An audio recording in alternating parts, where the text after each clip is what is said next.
Alright. Hello, maligayang Martes, mga katropa. And we are here for a very special live episode of Usapang Training. Iba pa. Ayan. Talaga, sobrang special kasi sumabay tayo. for the very first time. Ayan. And we are here in Boracay at the eve of our national convention. And we have our special guest today. But first, ako po si AM, currently serving as BOT Secretary of PSTD and Learning Manager for Vista Brent Manila. And beside me, I have a familiar face. Jun Roy po, past president ng PSTD 2021 and currently working as OD Consulting Head of Nomura Research Institute. Alright.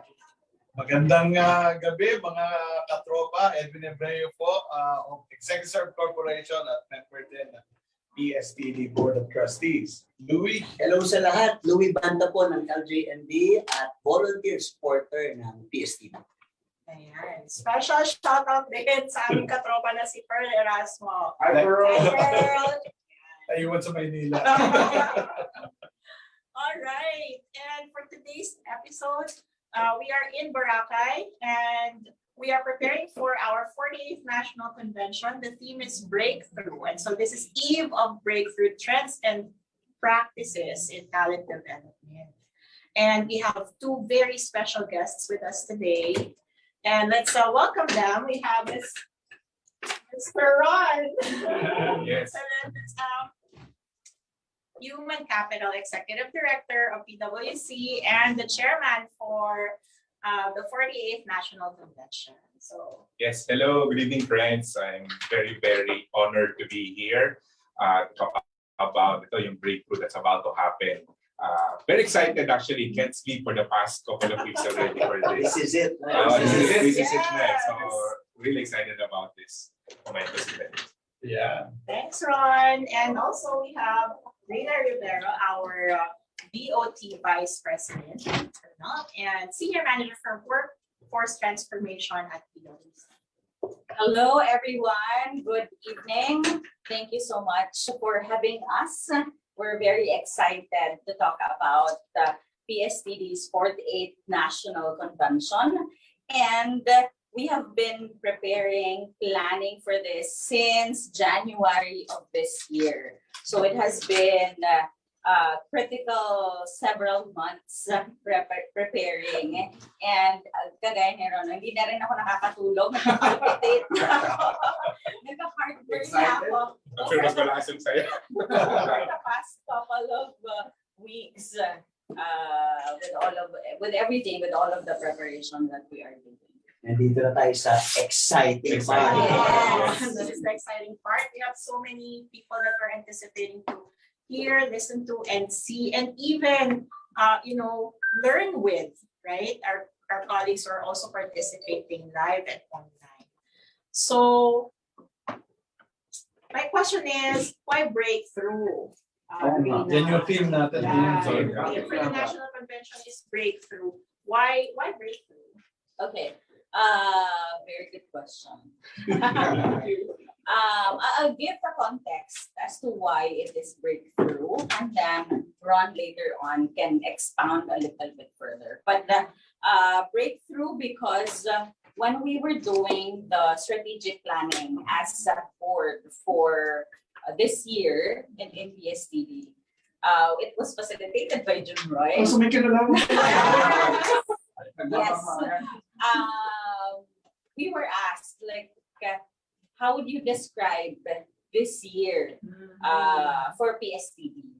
And then, hindi kami nagkopyahan ng mga sagot, Oh yeah. Hindi kami nagtinginan kasi online yun. I think it was through Menti. But pretty much, the word led to breakthrough. Okay. Why breakthrough for PSTD in general for the year? I think with the board's vision for this year, we wanted to make new things happen for PSTD. And tomorrow, our president will report, will share more about the breakthrough of PSTD for 2020. Tatanong ko na sana kung ano yung mga yun. Baka ma-preempt pa natin. Yes. You have to make sure that they're there. Yes, and Ron will share more. When I saw the team breakthrough, I thought, wow, this is actually very appropriate, especially sa panahon ngayon. So let's look at what breakthrough means now. So it's a sudden advancement in knowledge, technology, or techniques, which is actually what's happening now. What the past 3 years has taught us is that breakthrough is possible. Diba? So what we're looking forward to is not the gradual development anymore. Hindi na pwede maghintay talaga eh. And PSTD would like to be at the forefront of those development, of those breakthroughs. Again, yung dramatic, drastic, totally disruptive, and positively changing events, new technology, new ways of thinking. It has to happen now. Tingin ko it's not appropriate to wait and see anymore. It's not appropriate because if we did that in the past 3 years, nothing will happen and dying, all of us. And since we're talking about talent, it's talking about people, kailangan talaga mabilis yung development. So it's a sudden advancement in technology, knowledge, and techniques, which is what we're going to discuss in the next 3 days. So that's what we can expect tomorrow. See a lot of ideas for breakthrough. Yeah, challenging their perspective, their paradigm. In fact, I'm thinking baka bukas or past few days sasabihin tao, pwede ba mangyari yan? Hindi pwede sa amin yan eh. No, this is breakthrough. You have to stop thinking na walang budget, hindi pwede, old school, daming kailangan kausapin. Again, this is breakthrough. And to add to that, this is also a breakthrough for me because it took me 3 months to convince Ron to be the chair of this year's national convention. Tatlong beses ako tumawag sa totoo lang. Hindi ko alam kung bakit talaga. Ano talaga? I can imagine kung anong klase ng challenge. Ano ba yung... So how was it for you?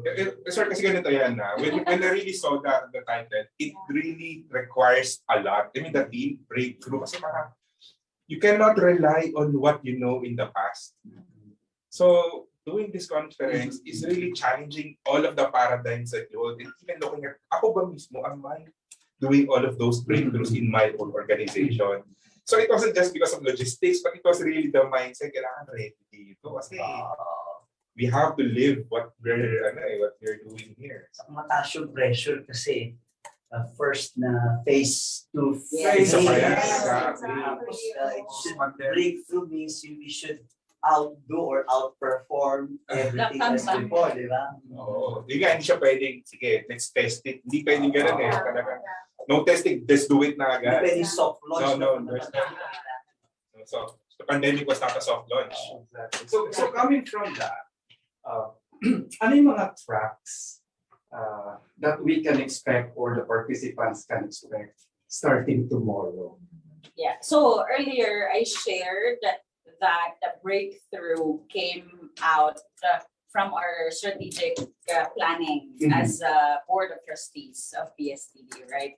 Now the tracks that we thought of in the 48th National Convention is linked or lifted from the strategic imperatives of this year's board. So bakit pa nga tayo lalayo, diba?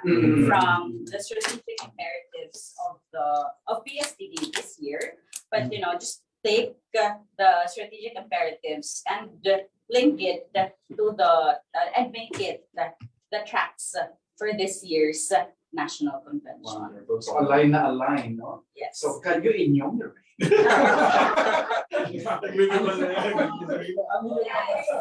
Strategic tracks na yun. Kasi maganda eh, di ba? There's really an alignment.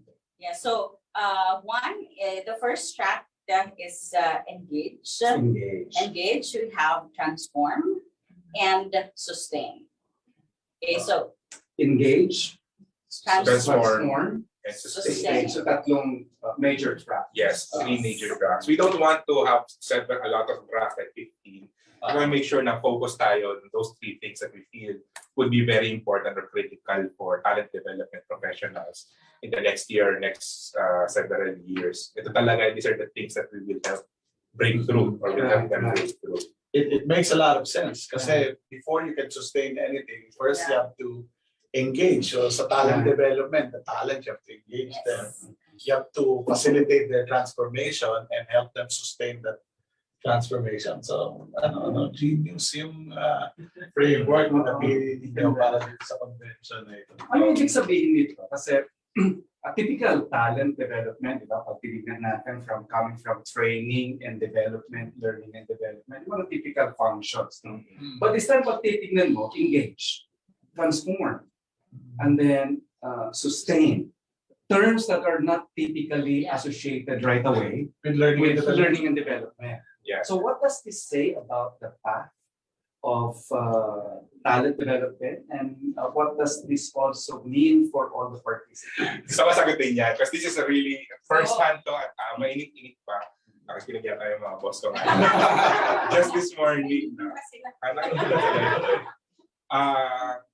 Very up yung question, right? Kasi just this morning and the past few weeks, sabi ko sa team ko, you know what, hindi na tayo L&D training lang eh. Kasi the things that we're doing is not training eh, engagement. For example, we have a conference for our new supervisors, 450. We have events na again, hindi training, but it's getting people together, gathering them kita-kita. So wala namang learning or training objective, but there is an objective on building relationships. So yung engage is really an inherent part of talent development. Again, we're not training it, we're talent development. And a big component of talent development is relationships. Now, how do we, and ito yung exciting tomorrow and the next couple of days, no, and the next 3 days. How do you now engage people who are coming from different generations? And when I say generations, ganito. We have people who have been doing face-to-face interactions for the longest time. Gen X, even millennials, di ba? And then, may pumasok na hybrid na mga graduates. Those who had 2 years of face-to-face classes and 2 years na virtual. And then ngayon, like this year, we are hiring people who've been educated 100% virtually. How do you now engage all of those people, let's say at the same time, or a macro, on an individual level, team organization level? It's a training is just one component eh. Hindi eh. The talent is the entire team. It's an entire organization. So engage is not just training, it's really relationships. It's about interactions. And that's what I'm looking forward to actually in the next. How do we now create that engagement? In short, this is beyond creating an engaging training program. Yes. It's really about creating an engaging environment. Exactly. Build upon good relationship. I kind of agree with that. Kasi pag tinignan mo, halimbawa, ako, mayroon akong gustong training. Pero hindi maganda yung relationship ko sa boss ko. Or ako natatakot. So hindi na ako magre-request. Diba? So ganun lang. Diba? Or may programa si HR, pwede kong i-boycott yun kung hindi ako masaya sa relationship. So it's beyond creating engaging programs anymore. It's also beyond individuals and self, right? And that's what I love about that perspective. So you're not trying to engage specific people or each person individually. It's, again, the environment, the culture, the relationships, and the community that you're building. Based on that, yeah. I think yung engage kasi, as far as learning is concerned, leads to engaging them in conversations. Right. So yung learning comes from the conversation, not from instructions. Right. Sir, if I may add to that, ito yung isang bago which may be para sa transform. If you'll notice, there's a lot of let's say Facebook communities, malabas ang age, kaya Reddit communities. The learning does not just come from the instructor. The learning comes from those who contributors, and from there, even the comments under it. Yeah. Organic yung learning eh. So if they are not engaged, baka hindi na uso ngayon yung isa lang nag-isip ng tuturo kasi natin ang tuturo. Coming from several experiences, kailangan pumasok doon. kailangan mag-contribute yung mga tao. So that's part of engagement. Creating that kind of community. Yes. Community of learning, community of practice. Which also puts like responsibility, accountability towards the learners, right? With all of the knowledge, with all of the information that you're seeing, you're reading, and not just on those communities, online communities, right? But in the workplace as well. There's a lot of input that you're getting, probably from leaders, from your colleagues, from your direct reports, right? Like, which of those information are you going to take in and really apply? Which of those information you will find useful, right? Like, how are you going? Just because you get those from engagement. And on the lines of the learner now taking greater accountability. Yeah. Lagi natin ini-emphasize, own your development. Yes. Yes. Diba? Exactly. Kung hindi ako engaged, I will not own my Exactly. development. Diba? I always play the training or LND. I will not enroll. Saan yung 70-20 din? Pag sinabi mo engage, pag engaged ako, I'll seek the 20% mentoring and coaching. And I will also seek structured projects now so I can apply Opportunities to apply. Right. Magandang foundation talaga yung engaged na sa mga tao. So are these the things that we're going to expect in the next few days? Yes. So yun yung sa engage pa Engage pa lang. lang yun. Engage pa lang yun. Engage pa lang. Engage pa lang yun. Kasi I would also like to add to that. No? So una na yung creation. With the creation now comes not just from the LND, the leaders, the creation of the content. Sa dami ng TikTok. So galing na sa mga tao. The next part of that, and I think a big responsibility for L&D professionals is the curation. Kasi of course, sa dami ng fake news. How do you now determine na ito talaga appropriate for our organization, appropriate for our culture? So it's not just L&D na mag-curate. The way I see it is even the people themselves would have to curate na para, wait, we think this is not right information or right skills or right knowledge for us. So if you're not engaged there, if people are not engaged, then you will not have a curated learning path. Hindi kaya ng isang L&D mag-curate ng thousands of information. So kailangan talaga community yung papasok. So engage pa lang tayo. So how about transformation? What can we expect transformation? Ayan. Transform. Yeah, so for Transform, it's about not just leveraging not just on the current strategies that you're doing as L&D practitioners or talent development practitioners, but more on transforming. So you have the people engaged already, right? Now we also need to think about kung nakaka-cope din ba yung technology and the process. Right? So now you got the people hooked, you got the people engaged. How will the other part of the mechanism cope with all of that to make sure that everything will work smoothly? So that's where you leverage on technology. You also keep your processes in place to cope with the current demand of talents nowadays. Kailangan magbago talaga yung process. Iba na yung process. So to lead the transformation of talents, we also have to transform our approach to talent development. Yes. Application of technology, maybe methods. No? Yun ba yung mga i-expect natin? Yes. And they transform. Wow! Oo. Exciting! Isa pa yan, yung technology talaga. We all know that AI is already powering a lot of practices, not just L&D. So paano naman tayo? Paano yung talent development? How are we utilizing these technologies? AI, analytics, a lot of those mga data. Yung transformation, kanina pinag-usapan namin Sir Edwin yung ROI. Lagi you have to wait for 3 years, 5 years to determine ROI if ever your organization is using ROI, di ba? But with technology, kahit in 3 months, alam na natin yung trend eh. So are we doing that? Actually, again, nakikinig yung boss ko yung tanong sa akin.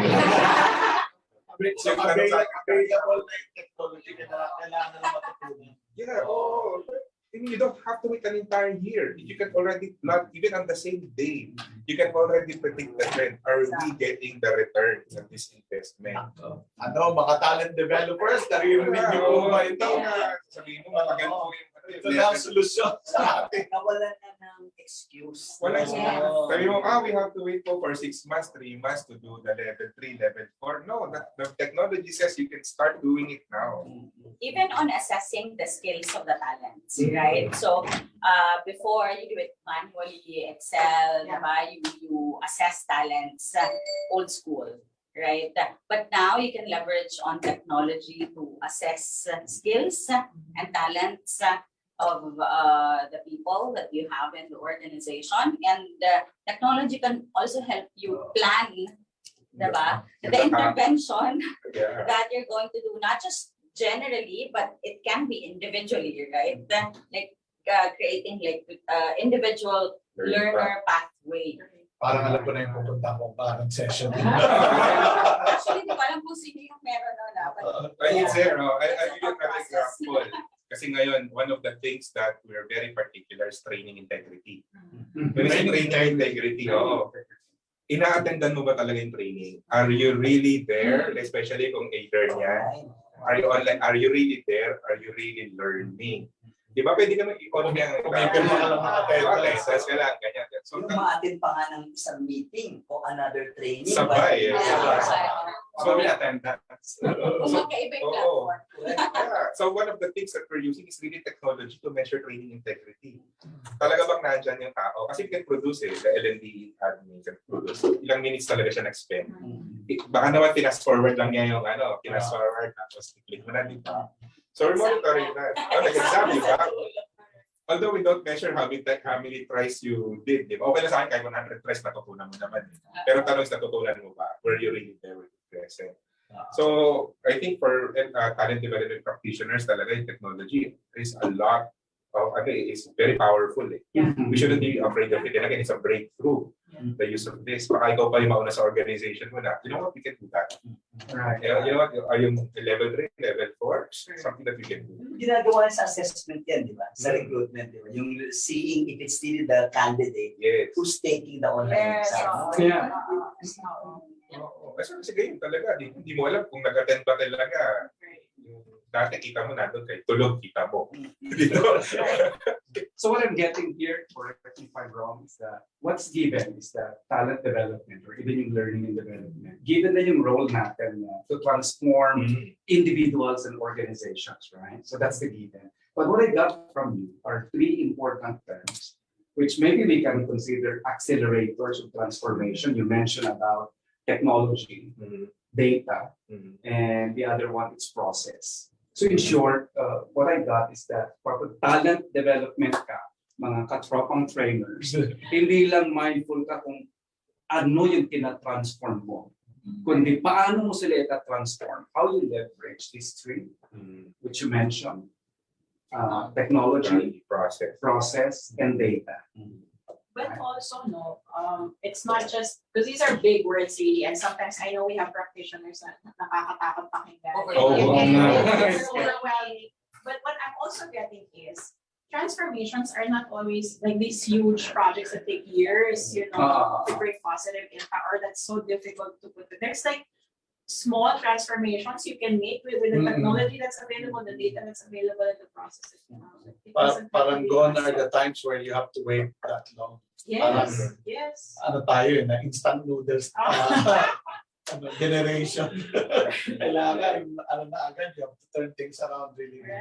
We're not asking them to create new tools or technology. It's already there. Like Excel, social media, it's already there. It's how you use it. Yes. Excite us even more. Ano ba yung mga sample topics tomorrow on transfer? Let me refer, because there's a lot. Para lang naman tayong Madami. Ang challenge nga is how do we attend all of those. Okay, so here, we have Paglinang Paghusay. So the tracks, we also connected it to the talent development framework, right? So we have Paglinang Paghusay on dynamic minds, empowering growth and innovation through transformative learning. wow. We also have dynamic workforce, strengthening employer brand by leveraging on digital technologies. So you have transformative learning, we have digital technologies. Another track is on revolutionizing learning to ensure professional growth and success in a digital world. May problema ako doon eh. Saan? Gusto ko matinan yung tatlo. Sabay-sabay. Well, you can only choose one. Pero kung gusto mo ng copy May recording. ng lahat ng ito, recorded po lahat, you can get the VIP pass. Kung ikaw ay attendee. Kung ikaw Ako ay naman, ang pinaka-suggestion ko talaga dyan, and ito sa team ko din kasi, I can only attend one eh. One of the best ways is if there's more of us. Yeah. Yeah, that's Na, true. sige, ako attend dito, ikaw doon. And then after that, you talk about it. So, tatlo kami. So, naka-split na yun. Dapat mag-split kayo. I don't believe na dapat tayong dalawang kasi. Solution. Same. So, if you only have one participant, at late ka pa ngayon, di ka naka-apply in, di ba? May Zoom naman tayo. Okay, we'll talk about it later. But it was really designed na marami. So, meron pa isang natitira, yung sustain. Yes. Ano Medyo naman yung malapit-lapit sa puso naming dalawa ni sustain? Ano naman yung sustain? nating lahat actually. Nating lahat. So now we engage the talents. We are na-transform na natin the technology, the process, data, people. Now, how do we sustain, right? How do we create that sustainable environment for the talent, for the process platform that we have created for them, right? So in terms of skills, how do we make sure that it's also passed on to the other learners, to the other people in the organization? And also in terms of creating an inclusive learning environment, that is also part of the things that we will be talking about in the sustain. Tingin ko dito na nakita ko to medyo paradoxical to. Because we're talking about transformation and sustaining it. So parang you have to change, but you have to make sure that you maintain. I don't see it that way though. Sustaining talaga for organizations is critical. That practice of yung constant change kasama sa pag-sustain niya, di ba? Now, if I'll be technical about this sustain, and not a lot of talent development practitioners know about this, is that part of corporate sustainability is upskilling. Okay, it is a requirement, sabihin natin pinakamababa, requirement halimbawa ng SEC, that you have a corporate sustainability report or you have an ESG. And if you look at that report, isang hinahanap doon is how do you upskill your talent? How do you upskill? May audit yun. So my minimum yun. But what this is telling us is talent development is not just a piece in the cog. It is an integral, it is an important part. So much so that it is the concern of the CEO. Kasi nakalagay na siya sa highest record na kailangan i-publish ng organization. Now, are we part of that sustainability practice? Are we telling our organizations, hey, this is a sustainability prerogative, this is a sustainability imperative. Talent development has to be part of it. It's one of the several requirements, and one of those things is the environment wherein the people are learning. Do we have that in place? So malaking part ng isang talent development practitioner sa CEO agenda. So nakadeliver naman tayo kayo, or are we part of that report? So it's not really you transform and then stick there. No. It's sustaining the transformation. Sustaining Keep the on changing, improving, upskilling. Or like how do you engage, you transform, you sustain? How do you keep the engagement? How do you transform again? How do you sustain? So it's How do you keep on transforming?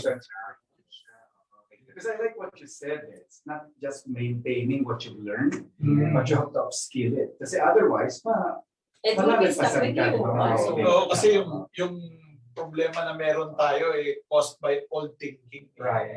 So if we are to transform the thinking, that leads to better sustainability, which is hindi lang actually SEC report or ESG report. When we started in our organization, we also realized that if you practice this, it really helps your organization. So outside of compliance, Yes. merong real benefit to the organization that you are transforming people so that the people are able to maintain the sustainability of the organization. So in short, we are looking at two perspectives ng sustainability here, or the word sustain. No?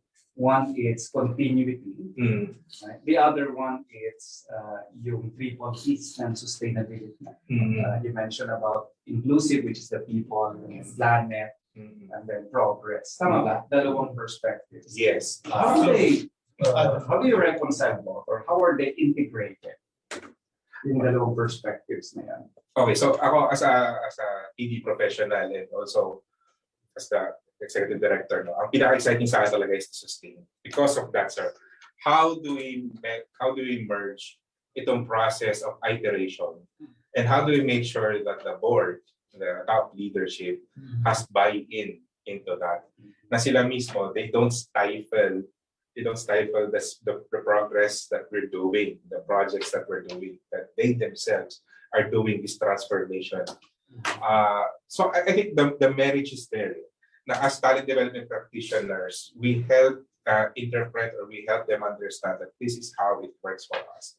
If we're able to sustain our talent, if we're able to sustain the development of our people, it can sustain the organizations further. The growth will really come from our people. The growth will come from our people hoping that they will progress, hindi yung mapapalitan sila ng technology. Di ba? May AI na, wala ka na, tanggal ka na eh. May fear. Pero of course, we know that business leaders are looking at kung mas mura naman talaga dito, bakit hindi? Pero kasi yung responsibility nila doon. One of the tracks I'm looking forward to, in fact, is that one. How do you make sure that your people are ready for those transformations? Diba? Na they're not afraid na matatanggal sila, mapapalitan sila, but then they're looking forward to, I will do higher level kind of work. Or I will create new value for the organization kasi that's how you sustain yourself in the organization. So it's the organization who has to provide for that. Hindi yung, may bago na kaming system, wala ka na. No, this is now what we do. Do you have the systems, upgraded technology as well? So you also have to upskill the people how to use, how to leverage on the technology that you have presented, that you have provided. Lagi sinasabi sa transformation, it is not about the technology. Correct. It is largely about the people who are using the technology. But sadly, there are still organizations na nauuna ang technology.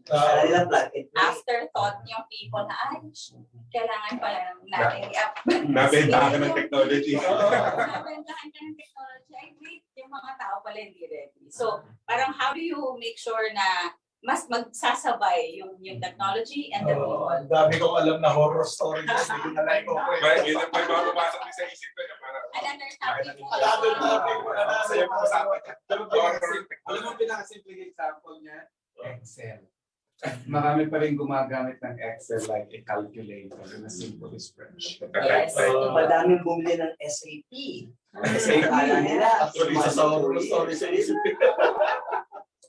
Pero yung ESG, kasi maingay siya in the last 2 years, no?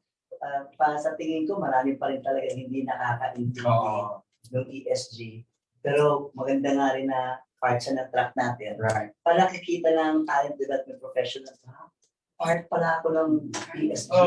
At saka yung ma-realize na, kasi minsan, minisip nila, ay ESG pang malaking kumpanya. Right. Hindi pang mga naka-public na listed organization, but in fact, kahit maliit na kumpanya ka, you can contribute to sustainability. If I may add to that, we did several conversation, survey, mga FGD prior to the pandemic. Yung mga schools na kinausap namin, so the Big Four, maraming schools na kinausap namin, we have them in the room. The students, ang isa sa mga tanong talaga nila, at hindi siya isang tanong, one of the major questions was, what is the organization or what is your firm doing about the environment, about estudyante to. We invited the student government of these different schools. No? Sabi na, what is your firm doing about environment? What is your doing? Are there any upskilling? Are there any programs? Now, what does this tell us? Pag pumasok sila sa organization or even just to attract them, do we have these programs in place? Do we help them upskill on those things? Kasi kasama sa upskilling, people don't understand, di ba? So ESG as a program, as an upskilling topic, is a big pang-attract na attractor ng talent. Of course, if they're there at wala ka nang palang ginawa, di ba? Hindi lalo. Engagement starter. Engagement starter, di ba? Kasi the younger generations are more concerned about their future than the older generation. Sila kasi makakaramdam ng mangyayari sa future. Mas aware talaga sila, alam nila yung mga nangyayari. Closer sila doon sa future than us. Mas mahaba pa yung ibubuhay nila kaysa sa atin. So I can imagine why the next generation of workers will be interested in how firms or companies play their role in sustainability. Especially now, kanina napag-usapan namin ng boss ko. Gig ang gusto ng mga tao ngayon. Yeah. We're not gig economy. And ang ganda ng perspective sabi niya, because if they like this particular work, itong gig na ginawa mo ngayon, let's say you deliver the project, they will look forward to the next one. Diba? And then to the next one. But in between those gigs, kasi gig na yung tawag nila ngayon sa project, in between those gigs, ano ginagawa ng organization? And then are they upskilling? Again, part of sustainability. Are they being skilled for the next gig? For the next gig? Sabi ko, maganda challenge ko yan. Kasi this morning we were talking. Ayan, yun yung conversation namin this morning. Sabihin ko po yung mamaya sa conversation. So ano ang mga tips natin sa mga a-attend na yung mga nanonood ngayon? Ano ang ating mga tips, no, para ma-maximize yung benefit of going here and attending the convention, aside from looking forward to the beach time? Yes. So, yung beach time after na sana ng ating conference, or you can do it later at night. But siguro tips for the participants, kung marami kayo, kagaya ng nabanggit natin kanina, divide and conquer, right? So spread out so that hindi sayang ma-maximize ninyo yung mga tracks, lahat ma-attendan, and then you can do your own debrief session or knowledge sharing when you go back to your organization, right? And siguro, don't keep the knowledge to yourself, kasi kayo yung pinadala dito, you know? But share as well when you get back to the office. That's part of sustaining the knowledge. Start a right? conversation in your own organization. Start a conversation in your own organization. And then I think next is maximize the network that you will have in the convention while you are in the convention, right? So you're going to be surrounded by your fellow talent development. Around 300 talent development professionals. Right? You have our speakers, our experts. So if you have questions, don't hesitate to approach each one of them. Right? So Mababait naman po tayo. So pwedeng yes. makipagkwentuhan. Pwede makapagkwentuhan, approach if you want to schedule like take 5-minute conversation. Feel free to approach any of the speakers, moderators, the board of PSTD. Yung mga kasama mo sa table, exchange notes. Yes. Network talaga. Network. Add them on LinkedIn also. Ano ba yung value ng network mo if you are not in the sales? Kasi pag nasa sales or business development, natural yun eh. Okay? Hindi naman ako nasa trainer, for example. So, ano ba I need to network? Sobrang laki. Yeah, we're here for knowledge sharing. So you never know in the future, diba? Or even after you get back to work, may kailangan ka pala on something that yung ka-table mo doon, parang si Louie, I think, is the expert on this.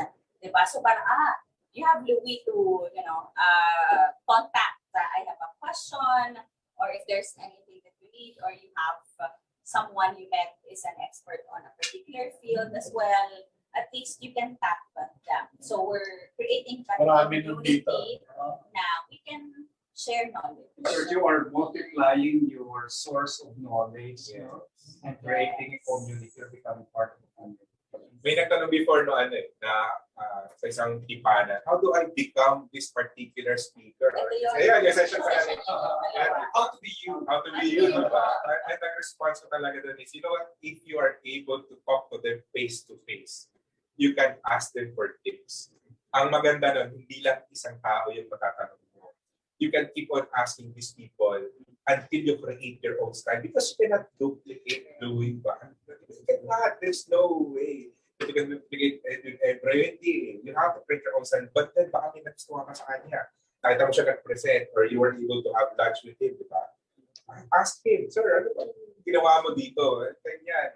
Ngayon, medyo feeling ko libre na magtanong ngayon. Kasi pagka-engage ko na sila, may bayad na to. Malaking opportunity talaga ito. And not only that, kasi through those conversations, and why I welcome it, is because I also learned. Ano yan cross-pollination of ideas. Whenever you have exchanges with people, ano yan you both benefit. Diba? And if I may add, nandito tayo sa panahon ngayon na walang best practice. There's no best, kaya nga good lang practice talaga natin. Kasi ang insight yun. There's no best practice. Because It's the best.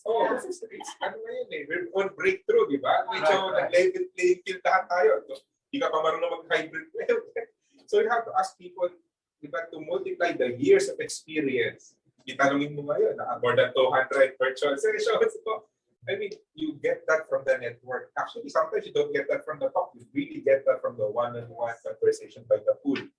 Because sir, ito, I learned from PSTD, mas marami ko sa totoo lang, mas marami natutunan doon sa fellowship night. At saka yung nag-hangout, nag-iinuman. Yung mga off the record, sir, paano ba talaga ginagawa yung ganito? Mga unguarded discussions. Free flowing. So it's really going through the fellowship. And I think I also mentioned yung fellowship talaga din ako nakakaharap ng network. Yan yung premise ng open space technology. Diba? It's because a lot of the learning comes from conversations. So you get a lot of benefit from attending the presentation, the talks of our speakers, our choice speakers, and then the conversations that happen in between those talks to solidify your understanding, clarify whatever needs clarifying, at saka comparing notes na gusto mo ba yun? Yeah. Tapos provide questions provide questions. Bilang moderator, tayo sa Q&A, di ba? So kaya sa mga attend po, talagang magtanong kayo. Ma-maximize that opportunity na raise questions or even share your experience. I also encourage the attendees, close to 300. Let's leverage the power of our social media accounts. You can take videos. Lahat tayo amateur vloggers, no? So as it is happening in the plenary session, dapat magparamdam itong 300 LND, magparamdam tayo na may nangyayaring ganito ang community ng LND at talent development sa Pilipinas. So next 3 days, please, marami tayong makita sa Facebook, sa social media, na nagpo-promote na ng mga sessions. May hashtag na tayo. Hashtag Breakthrough 2023. Ayun, hashtag Breakthrough. Hashtag PSTD Breakthrough 2023. Pero also, even as there's such a huge advantage sa mga nandito for the next 3 days, I also want to encourage yung mga katropa natin that will be participating via Zoom. You can still ask questions. Yes. You can still, engage with the speakers. They can check the questions after. You you can send it and, post the responses after. You can still engage with the fellow, participants in Zoom. You could share it in that very forum. So Look for them on LinkedIn. exactly. Pero ano ba, pwede bang live na makapagtanong yung mga nasa Zoom and then we'll be right to the... Yes. So part sa role ng mga moderators. Now we also pay attention to the Zoom participants and keep them engaged. We want to be inclusive in the sessions that we have. Pwede pa sila mag-register ha. Baka they might be forgetting that they can still register for the Zoom. So if you have tatlo lang yung representatives nyo here at Boracay, you cannot, just 3. Register in Zoom, get more people, they're online, they can participate in as many tracks as they can. And then you can, when you come back to your organizations, you can talk about those things. Divided cover ka, so how, the more the merrier talaga. Yeah, maganda dyan. Register now, Now, pay later. Oh, magi-justify mo, di ba? Sulit po talaga, bayaran natin. Hindi pa kayo nakapagpa-approve kagad. Register muna kayo.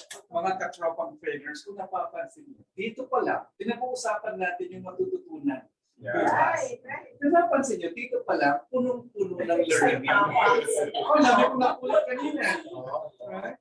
So it makes me look forward to what's going to happen in the next 3 days, maliban sa mga arts.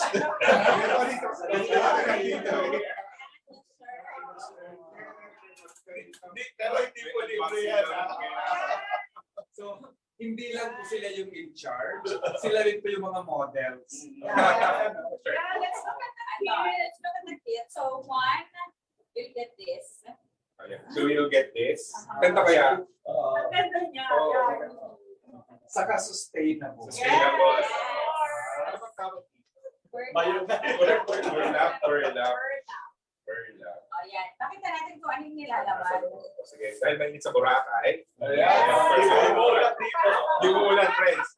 Pag sa inyo, wear comfortable clothes. Pwedeng magsando. Sa labas ng sa labas ng session. Session. Malamig sa session itself. But sa concurrent sessions, you have to wear something malamig. Ayan, so may fan, may ref magnet. Hindi naman siya sa ref lang, but may magnet. Of course, you have your pen. You have take down notes kung kaya mo sa phone. You can still take down notes manually. Kasi meron ka ning notepad. Ako, I still prefer taking notes. Yeah. Ganda balikan. Yes, of Hindi lang course. itatapon. Yes. And ito yung ID na makukuha. No? Sa likod ng ID, nandun yung meal pass. For our passes for each of the sessions. And syempre, meron po tayong mga sponsors, Yes. mga booths that you can visit. You can collect the May stamps. may bingo, may stamp. Yes. So, ito, one of the things that I'm looking forward to is to visit the sponsor booths. Ayan, ang dami, maraming sponsors, and all of them will be able to help add value to what you're doing in your organization. Kasi, like, literally, the things that our sponsors are there to help support us. Not just for this event, but, in our profession. Ayan, so bukas may pabingo. May pabingo. At maraming prizes, Kanina, nag-pre-raffle na tayo ng minor prizes, 150 plus. I like this. It's something new, no? We did you Convention sponsors booth tracker. Yung lang yung Revival malaki siya. Revival ka? Pero ang ganda. I love it. Yung mga ating mga platinum sponsors. Oo. Uy, by the way, yung presidente natin dito. Kailangan. Kailangan Press, mag-invite Madam President, pwede ka bang pumasok dito? At imbitahin yung ating mga members. A round of applause!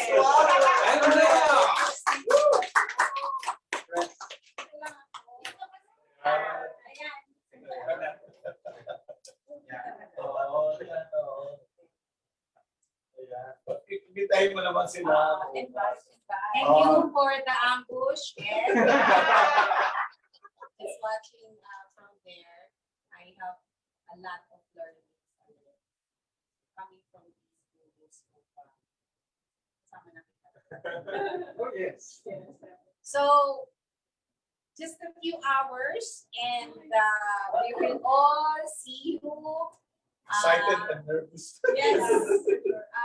Meron na akong butterflies in the stomach, pati ants.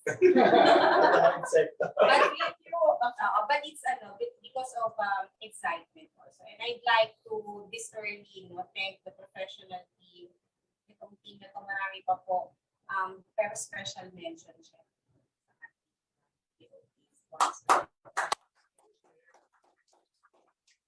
Countless hours. This is indeed breakthrough. Yung makasama mo sa isang lugar, yung bata pa ako. Idol. At ang Disipulo. chair, the governance chair, Junior, and of course, brilliant minds and more brilliant minds tomorrow. Pareho tayo ng June, yung wondering. Kasi gusto ko attend that. But sabi mo nga. Maganda yung tip nila. Very good. So, mag-iyak. Ayan. Alright. Thank you, Press. Thank you, Rinah. And thank you, Ron. And of course, ating mga katopa. And we're really more excited. Excited na kami. Pero mas excited pa kami ngayon. And if you're excited, you can still join. You can still register for our 48th National Convention themed Breakthrough. Sa online niya, sa Zoom. Yes, sa Zoom. Pwede pa po kayo mag-register and, learn, discover, and also use what you've learned to engage, transform, and sustain these practices in the workplace and create your own breakthroughs. Ayan. And we would like to give a special thank you to the LJME team for supporting us today. Yes. Thank you so much. Much supporters. Recognize natin. Yes. Baka naman pwede magpakita sila. Pero thank you. And that's it. And we hope to see all of you tomorrow, whether through Zoom or on site. And we hope you connect. Take the time to connect as well. Thank you, everyone. All right. See you tomorrow. Last 17 hours. Countdown. Makatulog na tayo.